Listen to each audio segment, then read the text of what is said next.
Good afternoon. It's glad to know you're with us and welcome to CoreTV News at 1. I am Emmanuel Ezekiel.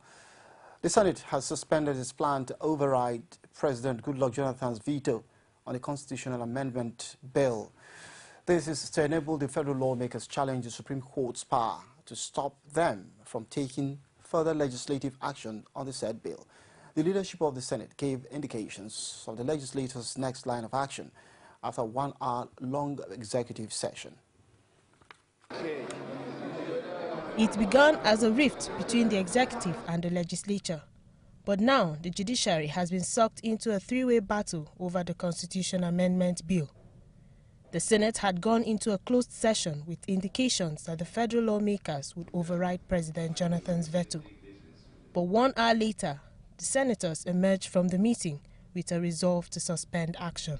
We are lawmakers and we will not be lawbreakers. We are not just lawmakers, but we are very senior, responsible citizens and very senior lawmakers. And this is the apex of lawmaking in this country. Therefore, on the issue of the current constitutional review that is before the Supreme Court, we want to assure Nigerians that we will not break any law in this country. We will take appropriate action that will ensure that democracy survives. The lot fell on the Senate leader to shed more light on what happened behind closed doors. We have legal options. And the legal option is to vigorously challenge the order of the court, which was made ex parte. It was made without us being put on notice.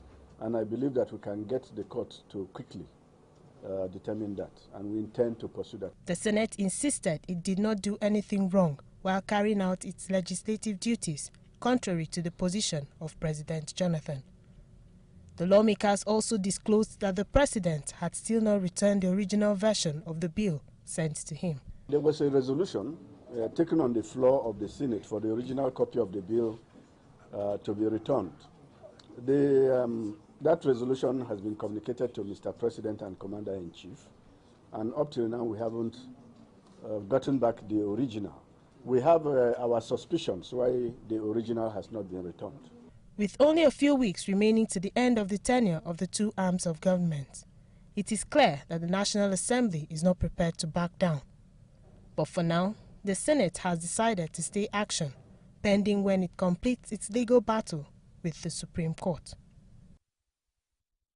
In the meantime, the Rivers State Governorship Elections Petitions Tribunal has ordered that court process be served on Governor-elect Nyesom Wike by either pasting it on the gate of his residence or that of the State Secretariat of the People's Democratic Party.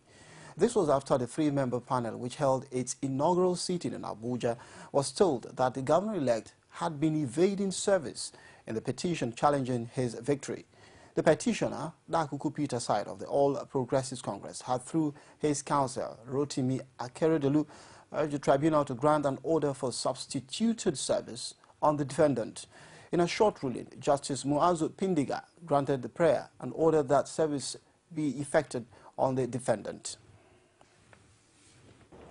This is the inaugural sitting of the tribunal, and as is customary, the chairman of the tribunal gave his inaugural address, in which he made promises to members of the bar, the public, and the press, and asking for our cooperation and promising that they will dispense justice to all manner of men, everybody before them.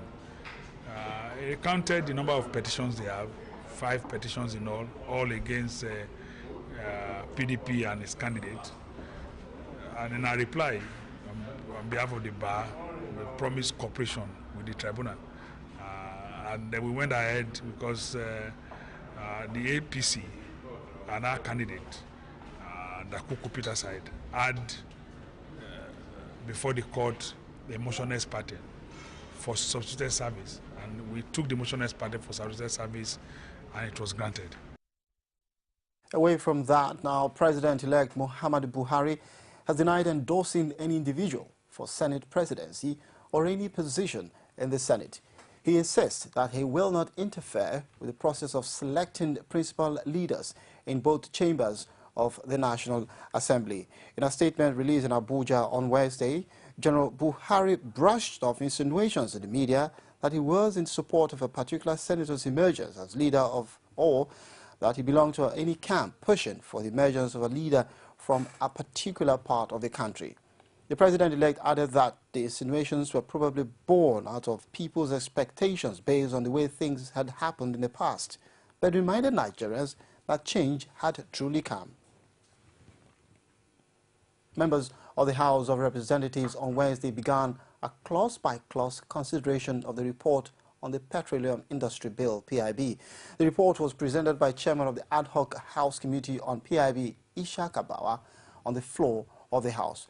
Before the presentation, Bawa, who is also the Chief Whip, urged his colleagues to accelerate the consideration of the report because of its importance. Our correspondent, Pius Samuel, has more.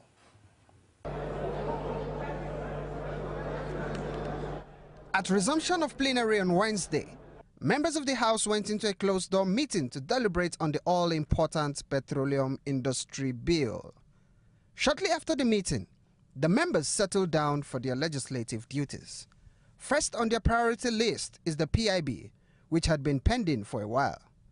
But before the lawmakers opted for a clause-by-clause consideration of the report, the Chief Whip, Ishaq Bawa, gave an overview of the document.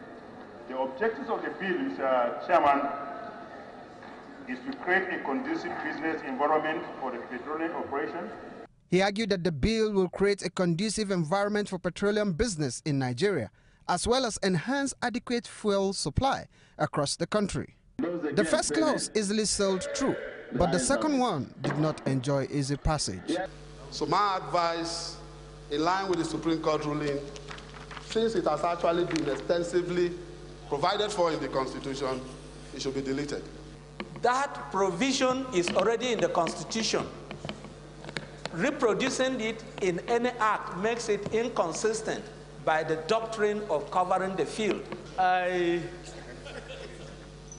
was expecting Honorable Samsokwa to show the contradiction between this current provision as being proposed in the PIB and the Constitution. Rather, what he did was only to confirm that we have similar provisions in the Constitution. In my own opinion, therefore, there is no contradiction. At the best, we can say is surplusage, and in law, that much is allowed. After the arguments by members, the Deputy Speaker stepped down Clause 2 for further consideration. At least one lawmaker, Abubakar Momo, made his feelings known on what he described as the enormous powers given to the office of the Minister of Petroleum. He raised an observation on Clause 6 and urged the House to reduce the excess powers of the minister in the pending bill. The lawmaker would rather have a situation where the minister will be answerable to the president on key decisions in the oil industry.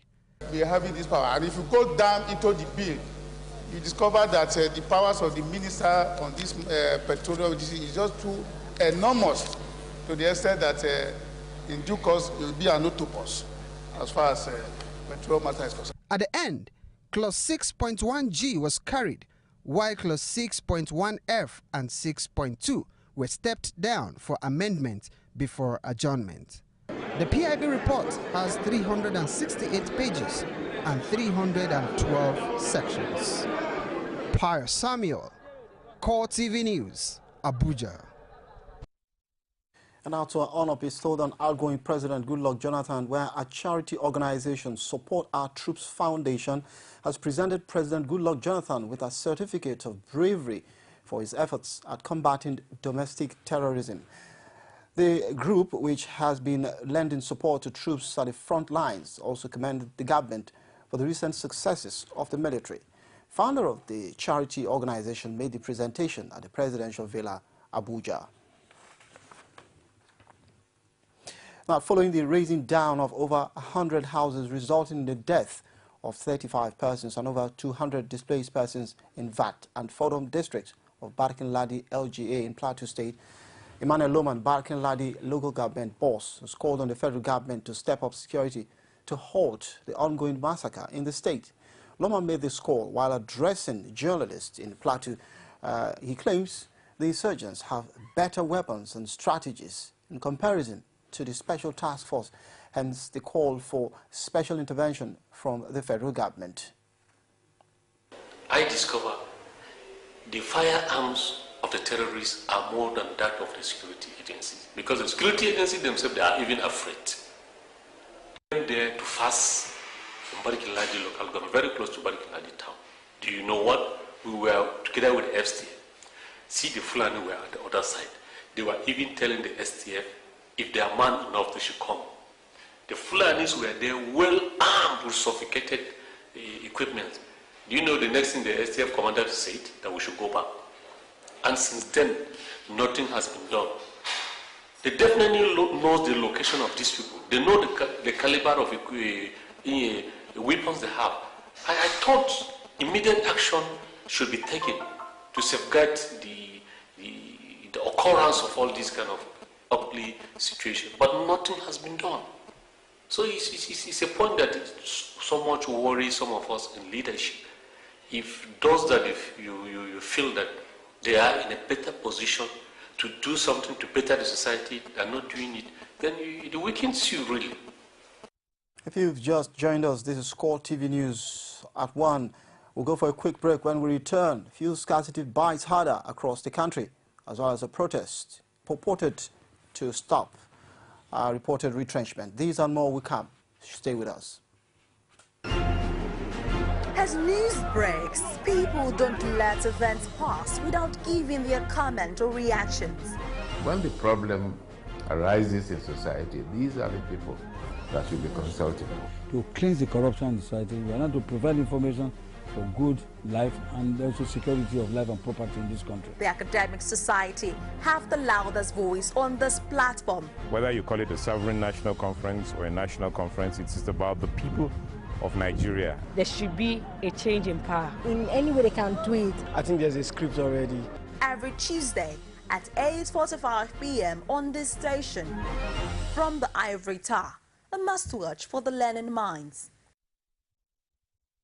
Welcome back. You can track our stories following us on the following social media platform: Facebook, facebook.com/CoreTV News, or our Twitter handle at CoreTV News NG. You can also reach us on our YouTube channel, youtube.com/CoreTV, leave a space, and then news. Now, with fuel scarcity still persisting, some fuel stations are cashing in on the situation on ground by selling product, especially petrol, for exorbitant prices as high as 150 naira per litre. And black marketers are also not left out. Our correspondent Olajumoke Olatunji, who went round some fuel stations in Lagos, brings us her findings in this report. Despite several meetings and promises by the Ministry of Finance, Nigerian National Petroleum Corporation, Department of Petroleum Resources, Petroleum Product Pricing and Regulatory Agency, and the petroleum and product marketing companies, including oil marketers, the fuel scarcity in the country appears to have defied all solutions as the scarcity continues to worsen, heightening the suffering of motorists and the public in general. It has become increasingly difficult on a daily basis to buy the commodity, and for those Lagos residents, getting fuel has been nothing short of a traumatic experience. All this stress is too much for us. We have stress in this country. It's too much. So I'm from you come to this area to come and fight for it. It's just too bad. Like me now, I brought kegs and I parked my car there. My kegs are here, so I'm just waiting anyone that comes first. If it is the keg, if it is the car, no problem. But I don't want to be at the losing side. The experience has not been funny at all. You know, every time you need fuel, you have to stay in the queue for an hour, 2 hours. Sometimes you wouldn't get. I was in the queue for about an hour and a half at Mobile. I strongly believe this particular issue has been so politicized. I don't think this is just an ordinary fuel scarcity. A manager at one of the filling stations, however, has this to say on why the scarcity has persisted. Most of the filling stations nowadays, before the vehicle bring their, if you want to hire a truck from a depot, it's 70,000. But now they're collecting 200,000. So, and it's not everybody that have that type of money. So most of the filling stations will not work. Those ones that are working, they have to pay more than, and at the same time, the demand is more than the supply. With the long queues at the fuel petrol stations opened, consumers have become desperate and are buying fuel at any amount available, even though these prices are ridiculous. But we hope that the end to this crisis is nearer than expected. Olajumoke Olatunji, CoreTV News, Lagos. Now, barely 1 week after the discovery of locations of multiple vandalism of the Nigerian National Petroleum Corporation (NNPC) pipelines along the Ogere axis of Ogun State, the state governments seem to have made another breakthrough with the discovery of a filling station selling a product suspected to be unrefined crude oil to customers as diesel. Olajumoke Olatunji has more in this report. The discovery was made by the State Task Force in enforcement and compliance with the official fuel pump price in the state. This man was a victim of the suspected unrefined petroleum product being sold at a filling station in Abeokuta. The product, according to research, has already damaged his vehicle, and he was at a filling station to complain and demand for justice before men of the Ogun State Task Force on the enforcement and compliance with the official fuel pump price in the state came to his rescue. Are you saying this is and they said what? They said you should wait. Their manager has told us 6 money. What happens to your vehicle? My vehicle is already spoiled. My vehicle is already damaged. My vehicle. And that's this morning, I tell me their manager has told us. Their manager has told us. What kind of fuel you say you want to buy? I said I want to buy this. This is that they said to us. Also monitoring the sale of fuel across the state's capital and had a serious battle with those that have the commodity but refuse to sell to people. Suffering us. They asked us to go and bring keg. We went and bought a new keg and lined up. We have been here for hours. After getting to the point, now they say we should go and bring car. I'm going to Mina. See, I've been begging them. See, look at the car there. In all the filling stations visited, attendants were compelled to change their pump price from 150 naira to the official price of 87 naira per litre, and the people were asked to be orderly while they monitored selling of the commodity. The fate of those arrested could not be determined at the time of filing this report, as task force officials claimed they needed to report this case to higher authorities before speaking to journalists. Olajumoke Olatunji, CoreTV News. Still on fuel scarcity, residents of Kaduna Metropolis are blaming the outgoing Jonathan administration for the pervasive fuel shortage in the city and other parts of the country. They expressed surprise that in spite of assurances from the government, fuel queues have yet to disappear, and some are, however, hopeful that the incoming government will lay the issue of fuel scarcity to rest once and for all. Amina Nevi has more in this report as presented from our studios. It's 8 a.m. in Kaduna, and already there is a long line of motorists waiting to fill their tanks at filling stations. This is a situation in virtually all the stations where there are fuel. But most of the filling stations don't even have the commodity in stock, and consequently, the residents are having a hard time getting the scarce commodity.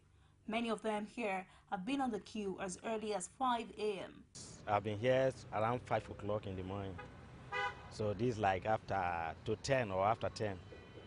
So we don't know whether we are going to get fuel today or not. But I can't tell you exactly what the cost is, because the cost should be from the government. We don't know. It's only them that can explain to us why we are not getting fuel, why we are producing the same product. We're always queuing for fuel. You come with your money, no fuel, and black market, all these things. I pray Buhari will stop this black market issue. Some of the attendants who refused to speak on camera blamed the situation of the non-availability of fuel as their main source of supply.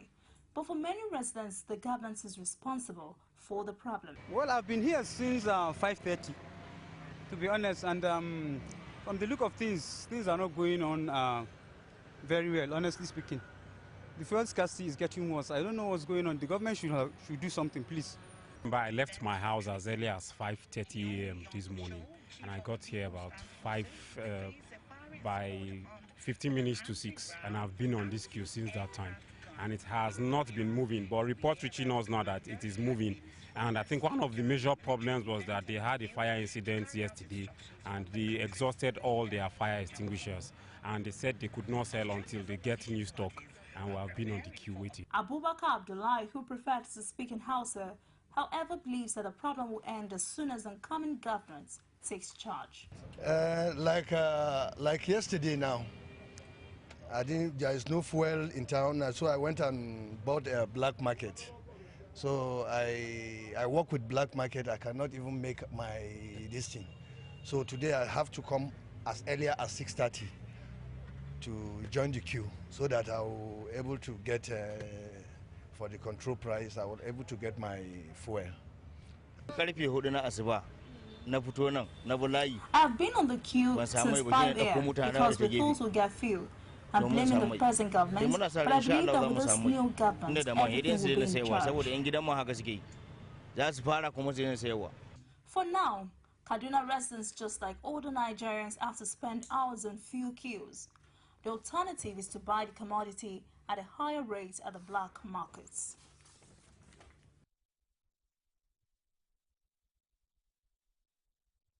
Now, Kano residents want the federal government to take all steps necessary to end the lingering fuel shortage across the country.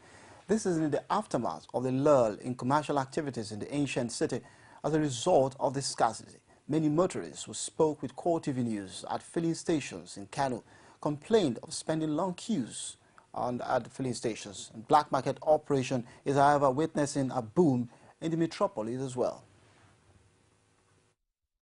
We hear from news that the money, the government, they will never give the major marketers the money to for transportation. That is why the fuel is so scarce in the country. There is fuel inside every filling station, but they don't want to sell the people. I don't know why. The problem is that I go many filling stations to get the fuel. They are not fuel. We come here to this and get it. See how the queue be here. Because since we are trying to get it, we suffer here too much. Because see, my friends here, a lot of people here, there is no, I don't know what is moving. I go follow the queue. Say somebody call remove it for the queue. Actually, according to them, what they are saying that is the marketers are on strike. They refuse to go and buy the fuel from where they used to buy it. That is Port Harcourt or Lagos, I don't know. But according to the news, that is what we had. And we have been suffering for this fuel since January or even December. Now we'll go for another quick break. When we come back, we'll bring you news outside Nigeria. Stay with us. Every day of the week will bring to you divergent views on news making the headline. If people who commit crime are being rewarded with national honors, with national appointments, then where are we going in this country? It's not about whether it was Jonathan or whether you are going to have a Buhari.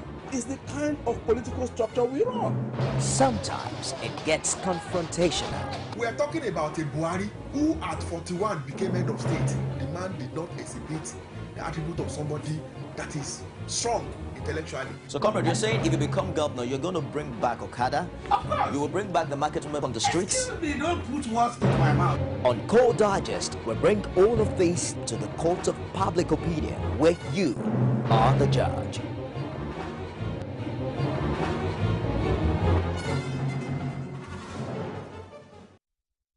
Now to news outside Nigeria. Report says rival group of soldiers are vying for the control of the capital of Burundi, Bujumbura. Amid confusion over the success of an attempted coup, and fighting has been reported around the state TV and Bujumbura airport. It is reported that soldiers loyal to President Pierre Nkurunziza are back in control of key parts of the city. The unrest began when Nkurunziza, who came to power in 2005, announced he was seeking a third term, even though opponents say the bid contravenes the country's constitution. The coup was announced by Major General Godfroy Niyombare, a former intelligence chief and ally of the president, after Mr. Nkurunziza left for regional talks in Tanzania on Wednesday. But overnight, the Army Chief of Staff, as supporters of the president, announced the coup and has been stopped after talks with the defense minister who backs the overthrow. And President Nkurunziza also tweeted on Thursday that the situation is under control and constitutional order has been safeguarded. Troops loyal to the president have seized back full control of the presidential palace, the national radio and television station, the airport and the center of Bujumbura. But this has been contradicted by the coup leaders, one of whom said they are in control of virtually the entire city of Bujumbura. And that's our last take on the news at 1. Many thanks for joining us. I am Emmanuel Ezekiel.